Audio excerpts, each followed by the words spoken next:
What's up, everyone? Welcome to another Minecraft video. This time we're on a completely different realm than my other videos. I actually joined this realm for a build competition about 3 months ago. It's been 3 months now, yeah. Yeah, this is the Noble Realms, hosted by Rambo. It is survival hard mode. There are no add-ons. There's a custom texture pack. Oh hey look, there's also a creeper down here in this doorbell. Hi creeper. Anyway, yeah, so the build competition ended 6 weeks or so after I joined. So it's been over for a month and a half or so now. I haven't really worked on this initial base since it ended. The build comp ended right before the drop of 117, so I kind of, flew out, made a new base, and to collect new stuff and things, and haven't really been back to work on this base very much. But this was actually one of the first things that I built. It was just a super basic, aggravating pigment trading hall. You only need one, just move a gold block, super useful. I knew I was going to use crying obsidian a lot and things like that. I actually built that before I even had a gold farm. But without further ado, I guess it's time to check this out. So here is my build entry. 100% survival. Lots of things I've never built before, even tried to build before. And here we go. Yep. This is it. So, I had never built statues before, never really built. I'm more of a redstone farm kind of person. I always mean to build these, grandiose buildings and structures, but my idea is it's like, okay, it's going to take many hours to build something grandiose, so you need farms going, right? And I typically just end up building farm after farm and never getting to this stage. But the competition, really helped. Really helped me ignore farms and just focus on building. And I think it turned out really nice, I have to say. I'll fly over here. I was using those scaffolding to take screenshots.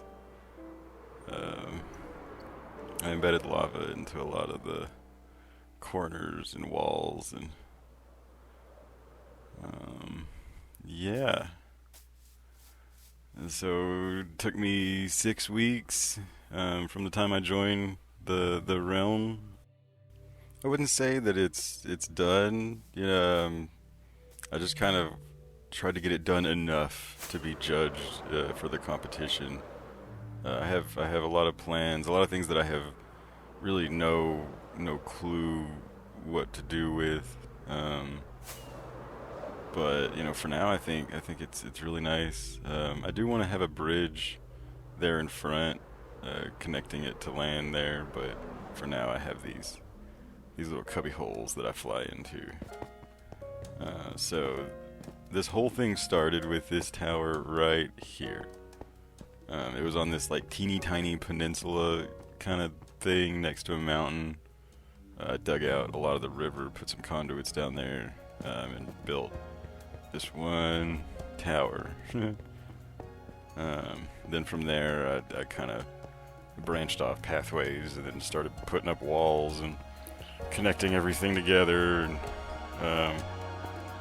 I love embedding lava inside walls and corners and things and such. I think it's a nice way to light things. So this is the main room, I guess you would say. This is the input to my item sorter. That's the hopper locker to get your shulkers back so they don't go through the system. This is the auto smelter. Fuel goes on that side. That's the hopper locker for both sides. Hey look, there's a hole in the wall. I must have been messing with something and forgot to put it back. I'll have to fix that at some point. Um, as you can tell, it's not really polished. There's still dirt and scaffolding and stuff around. This is the hole that I originally lived in. You know, that just like slowly evolved into my base. Now it's strictly my gear and enchanting stuff. I wrote all the enchantments, or most of the enchantments, on those signs to help me remember. You know, I always have to look it up, and you know, that'll help me remember. And now I'm kind of overrun with books, and all these shulkers are books, all these chests are books and gear, and this is all my extra perfect gear. And Pigstep started playing on my auto jukebox, so I had to cut the audio from this section. Apparently, it's might block my YouTube video, but this is my auto jukebox. It plays the discs that I enjoy randomly, infinitely. It's playing Pigstep right now. You just can't hear it, you know, because of copyrights. I'm gonna jam out because it's awesome. Pigstep is the best. Um, and this is where it all started. My tin furnace super smelter. This line of hoppers at the top keeps the input minecart full. Oh, and there's my. I'm so sad. I'm so very, very sad. You know, we no longer have the zero tick bamboo farms to use as your fuel for your smelters. This is my AFK Fisher. I built this on day one as well. I'm trying to get, you know, your fortune book up and going and stuff like that. This was my original mine shaft stairway, but it doesn't go to my mine anymore. I remember when this was just my hobbit hole, like this was on the side of the mountain right here. This was like a hill leading up. This was just like a burrow. Fucking, it's funny how these things evolve over time. Well, here's a nice like world map that I think Rambo made this. I'm not 100% sure. They're for sale at the spawn area though. That's my base right there at the very bottom. Water elevators. Haven't expanded this way yet. The last couple days before the competition was over, I was just kind of scrambling to get some sort of interior done, and you know, some of the outside done too. Just cover up some of the dirt. Lava behind slabs. This whole tower thing with the eyeball on top of it was the second thing I built here. I started with the portal tower, and then I wanted to build a sphere. I've never built a sphere before, so I decided to put an eyeball on top of the tower. I did use that plots.uk, I believe it is, the website that generates spheres and ovals and things like that for you to help guide you in building them or whatever. I did use plots for the sphere. And this is my item sorter. I wanted to make it fit into one chunk. And so I kind of tweaked the standard design slightly so that I could fit 3 rows. And I believe I stacked it 4 times, maybe 5 times. I know there's 3 rows. I need to actually expand it now that 117's out. They added so many stuff. But there's a hidden door, but it doesn't open unless this locking lever is turned off. And bloop. Yay! And it's a mirrored room. I've never built one of these either. I always wanted to build a mirrored room. I thought this was a perfect opportunity for it. think it turned out really nice. I'm not sure what I'm going to do exactly to this room. I need to expand it for the 117 items. I would like to have some of those sorted, and maybe some of the other generic items. Like right now, there's I think like 190 something sorting cells above this.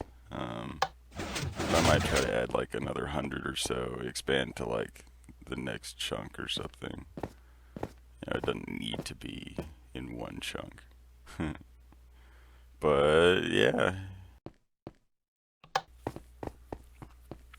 So over here we have a little pumpkin farm, and ooh, hey, I wonder if this still works. This was just a simple zero tick kelp farm.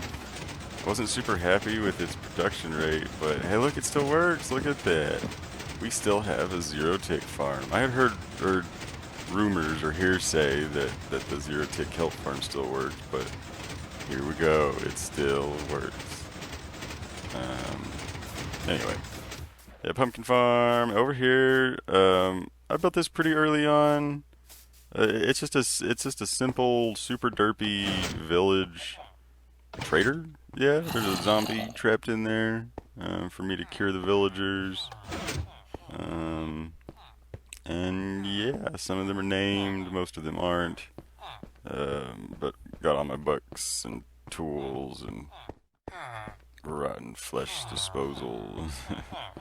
And yeah, pretty standard, nothing fancy. I've never really played that much with making a really well made village. I always just kind of trap them in boxes and call it good. Do have this farm on the outside of it though, to kind of trade with farmers. Just manual, nothing fancy. I do like how this area looks at night though. A whole lot better than during the day. I tried to keep like some of the lighting into consideration. Like the skulls have wool on the inside so that I can have their mouths be all dark and not worry about it raining down creepers and zombies. There's wool on top of them too. There's wool on top of the eyeball.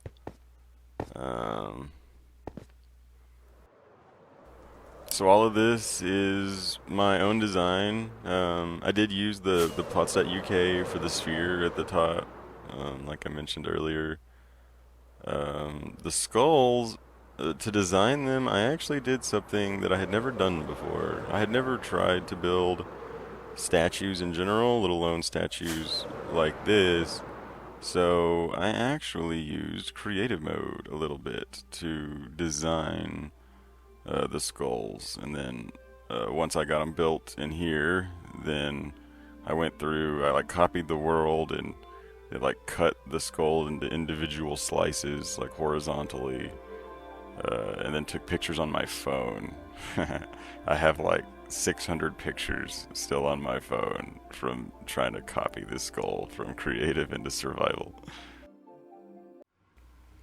So to fuel all of these little projects, I decided to build a sky farm kind of near my base, in between my friend and I's base. This hallway connects our tunnels together. But in this hallway, there is a secret door. Dun, dun, dun, dun. So if you just break and replace that redstone torch, it activates the door. Then these pressure plates will close the doors you go through, keep it all nice and safe. And we are in a gold farm. Oops. You know, it might not always be a good idea to leave your gold farm portal active. Sometimes you'll end up inside. Anywho, now that that's settled, turn that off. You should leave those off to not cause issues. Anywho, so this is my sky farm. So over here we have a super basic manual vine farm and a passive mob farm, or I guess it's both types of mobs, passive and aggressive. Creeper farm, it's more important anyway. No creepers in there right now. Gunpowder. But oh yeah, so I added this lever here up at the top to kind of close this to catch the creepers in preparation for like a mob head farm. I still haven't gotten around to building it, but especially since 117 added the lightning rods, you know, it should be a lot easier to do the automated mob head farms. Got an iron farm. I've been using a lot of the iron lately. Got roses and string.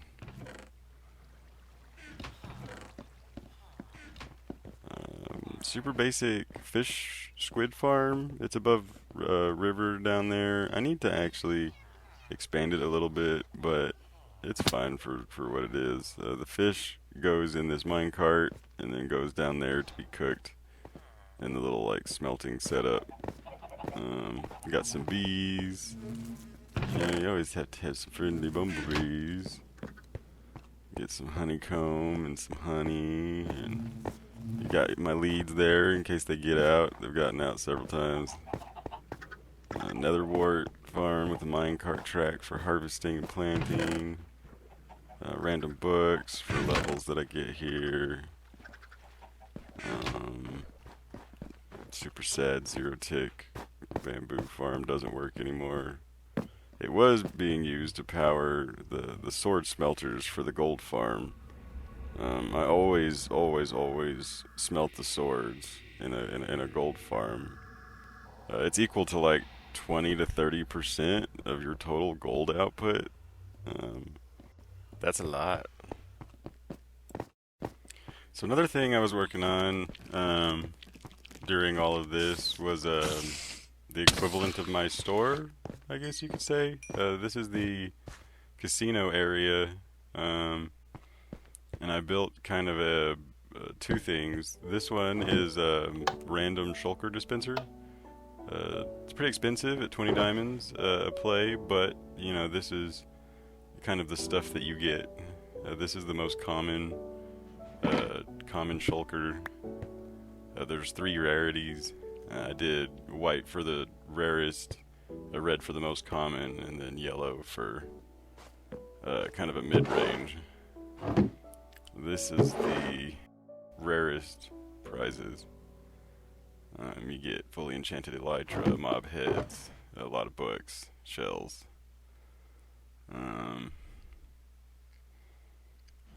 I was mainly trying to think of a way to make diamonds without having to stock like a specific item in a store. But I wanted it to be where it was random, but you know, you're still not unhappy. You know, even if you get the most common one, they're still. I tried to make them, you know, where you'd be happy with it. And the other thing that I messed with is this. This is a poker machine. It plays poker, among other card games. I designed it here in creative. My main emphasis was Texas Hold'em. You know, I wanted a 1 to 4 player Texas Hold'em machine where like the cards didn't get stuck in the shuffler in case you wanted to play like 5-car stud or something like that. So this is like the main section. These are like previous designs of like the main core, like the player cells where the cards go. Then everything around it is just kind of like the wiring to get things timed in the right order. This controls how many active players there are. It doesn't matter if you want 4 players, if the 2-player and 3-player levers are turned on, that's totally fine.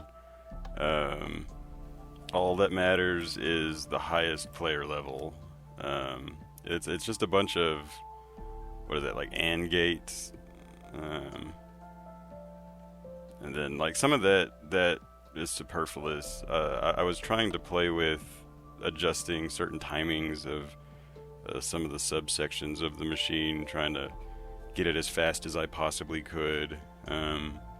With this specific design, it takes like, what was it? It was like 33 seconds to shuffle and deal cards if you want to make sure none of the cards get stuck anywhere in the machine, in case you wanted to draw out the entire deck for a game, maybe like War or something like that.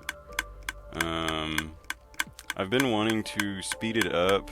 You know, like 30 seconds is just, it's a little long to wait, in my opinion. Even though in like real life, you know, if you're playing poker around a table, how long does it take a person to shuffle the cards and deal them on average? You know, probably maybe around 30 seconds or so. But once it's done, these cards pop out in all the active player cells. And so people would be standing there. You would automatically receive your first card.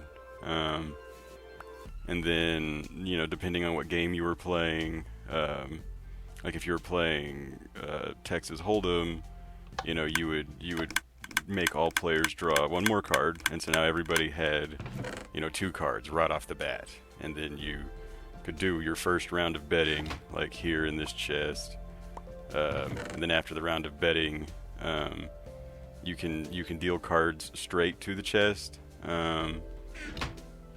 by this button over here. It adds 1. It'll add it in like this slot right here. So click that button and poof, there's a card there. So with Texas Hold'em, you know, you would press that button 3 times after the first round of betting. And then you have another round of betting. And then when you're all done, you put all your cards into the discard pile, and this sends them all back into the deck. The reason why there's this sign here on the discard pile to like keep the discard pile locked is I was really anal about fitting this into one chunk. I've been emphasizing that on all of my projects. And if you fit it within one chunk, this locking mechanism on the back, I just can't figure out a way to make it fit, to have it like automatically lock the discard pile, where like as it is, if you let the discard pile go, it'll actually drain the active player cells as it drains itself, if that makes sense. Probably not, but there's a few things that I want to work on. But it works, you know, it plays poker, and that was my main objective. So that was everything before the 1.17 update. And since 1.17, for like, I guess the last 6 weeks or so, I took a long break after the build comp ended, but this is my new stuff base. Here. So initially, my only real objective for determining a build location was a witch hut. I really want a witch farm. So that's where all this started, was a simple witch farm. I tend to build super smelters first, which is exactly what I did here. Have the hopper lines above the intakes so that the intake hoppers continually pull so they don't run out as they're going. And then going into it, have some cactus farms, a bunch of bamboo farms for fuel. This one right here, I designed super recently. I'm really happy with it. It made me super excited to build it. My idea was piston extenders as like a harvesting method, since you can't zero tick things anymore. And I'm not a big fan of flying machines. You know, if you leave the chunk and stuff, they tend to explode or implode. But yeah, this is just a triple piston extender with a minecart harvester. Pretty simple, pretty effective. But here's where the build all started. The witch farm. Witch farms are just so easy and just so good. Like, look at all this redstone and glowstone, and sugar and sticks and bottles and spider eyes and gunpowder and potions and oh yeah, I built like a really small sugarcane farm next to it so that I can make rockets easier. One of the just super basic, normal. Oh, and dripstone, you know, our one of our newest farms, super exciting. I know that you can automate it, but it's so slow that I just kind of set it up at the maximum mining distance. So, you know, you mine all the rows once in a blue moon, and you're good. Kind of like this stuff too.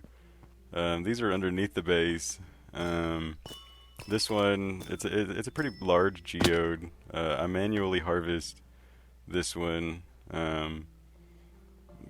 It needs to be harvested now, as you can tell, but you get just so much of this stuff. It's kind of crazy how much you get. But I also built this on this like tiny geode here. I automated everything. I'm gonna upgrade it at some point, and yes, I know that automating these geode farms just isn't very effective. You know, it's something like 1/6 or 1/12 the rate, some crazy thing like that. But you know, when you don't harvest it, getting a little bit is better than getting none. You know, I mean, this geode right here is just sitting there ready to be harvested, and you know, I'm probably not gonna do it anytime soon. But anyway, so this is the intake for the super smelter, and this is the fuel input. Um, Got a lot of stuff going into it. And then this is the gold farms, sorting and gold smelting and stuff like that, sword smelting. It shares the one of the bamboo farms with the super smelter. Um, and then all the rotten flesh goes over here to the iron farm that I just made. And on this iron farm, I put 5 clerics. So I think, you know, with 15 of the archer people or whatever, they should still work when it rains. So the golems should still spawn the next day if 75% of the villagers work. But I still can trade away my rotten flesh, I think. I hope. It's producing, so, you know, it works. I definitely can't complain. I'm not looking for extraordinary rates here. But yeah, you know, thanks so much for watching, guys. I hope you enjoyed what I've done so far on the Noble Realms, and I hope you look forward to, you know, the mysteries that are in store. If you liked it, you know, give a like. If not, leave a comment. Let me know why. Yeah, you know, don't forget to have fun.